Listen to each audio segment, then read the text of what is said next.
CB650R.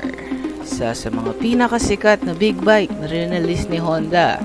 Pero ano nga ba ang binago nila dito for 2024?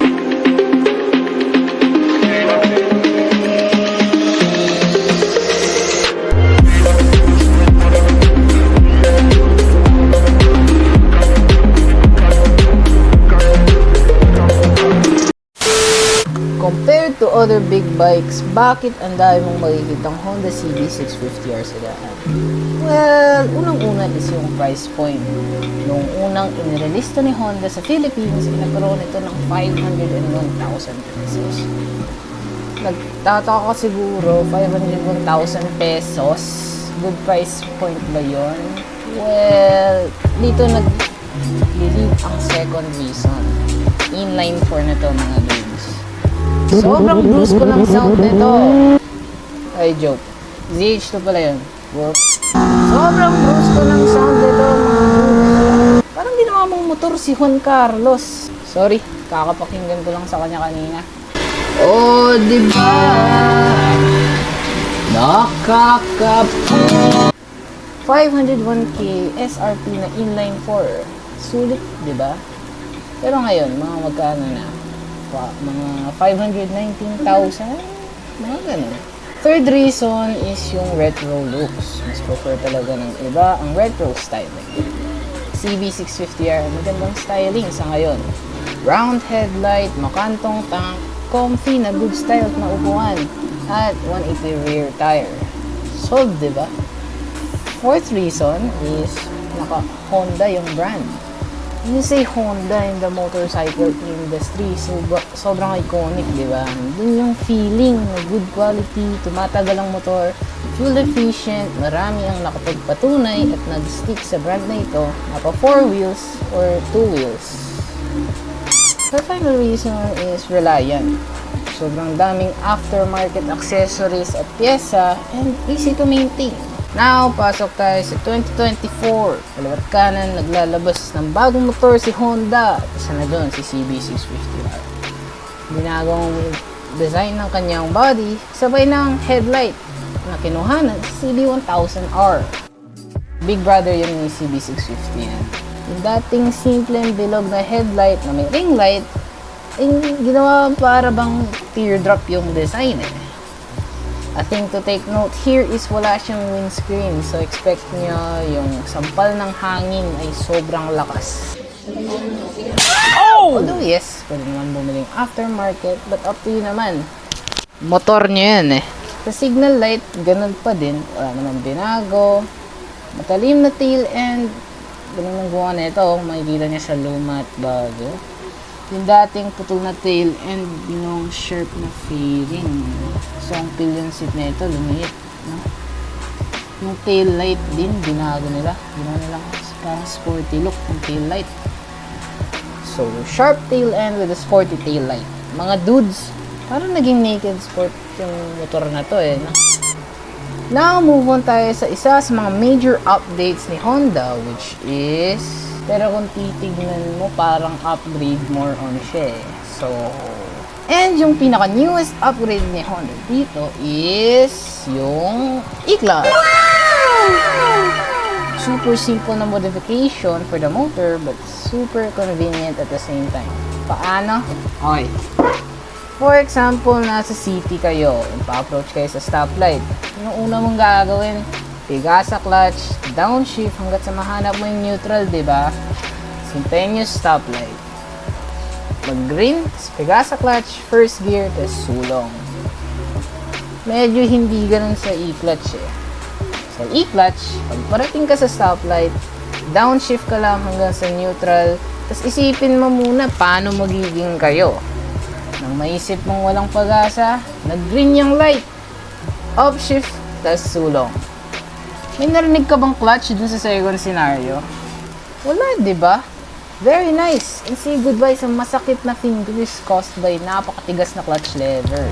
Eh kung ganon, ano pa silbi ng clutch lever?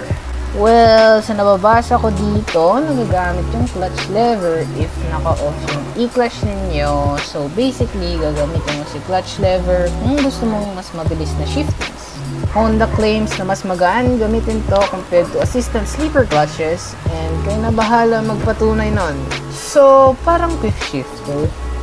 Yes, since quick shifter, you have to squeeze the clutch lever on low speeds and sa unang arangkada mo for first gear. Sa e-clutch naman, as in totally wala kung pipiga sa clutch.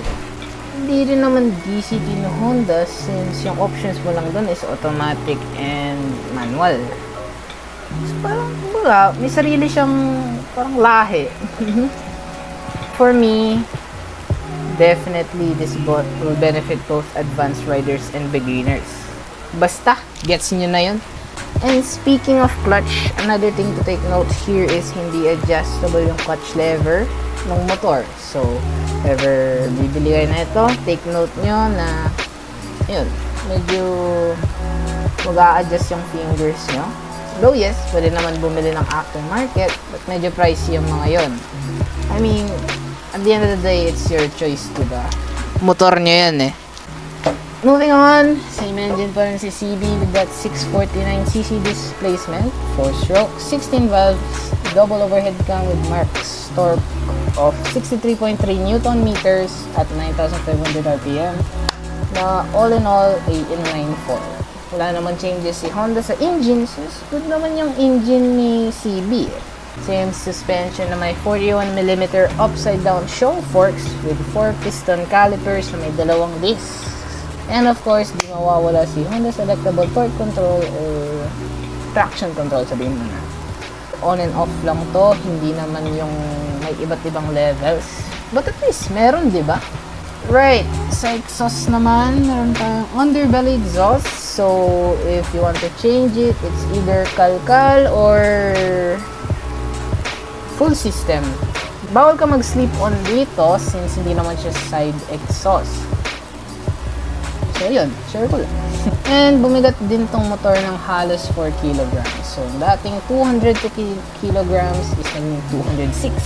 I mean, if you think about it, sa e-clutch pa lang, 2 kilo yun na nakasalpak sa may kanan.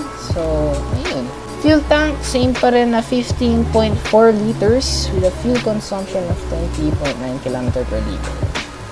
Take note, nakadepende pa rin ang konsumo ng motor sa road conditions, driving style, and load.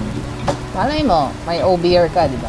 Speaking of nakasakay, CB650R will have a seat height of 810mm. So, medyo mataas siya for the average Filipino height. So, ayun. Na-share ko lang, di ba?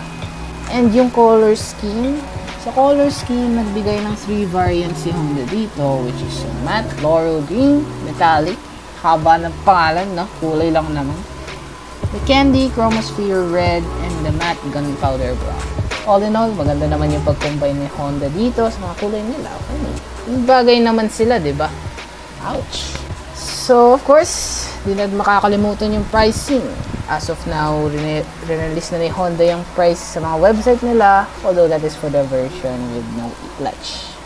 So, the standard edition of the 2024 CB650R comes in at a whopping, drum roll, 524,000 pesos. Again, standard lang yun eh. In terms of its e-clutch edition, to be announced pa lang. But if it were to me, siguro mga 530 to 40,000, mga ganong range. So, worth it ba ang bagong CB650R ni Honda? Well, for me, yes. Kasi sa ganong presyo, sulit pa rin. 94 horsepower, inline 4, swak na yan. Considering that price, madami din bagong technology yan. Like the TFT display, smartphone connectivity, e-clutch, sobrang ayos na rin eh. Sa design, dun medyo mati-turn off yung iba. Yung dating retro design is naging Ducati Monster. Ewan ko medyo yun yung nakikita ko sa kanya na yun. But as always, everyone has different taste. And it's still up to you. I mean, trip ko naman yung redesign dito ni Honda, but yung iba talaga, mas strict yung dating retro design eh. Bahala na kayo. Buhay nyo na yan.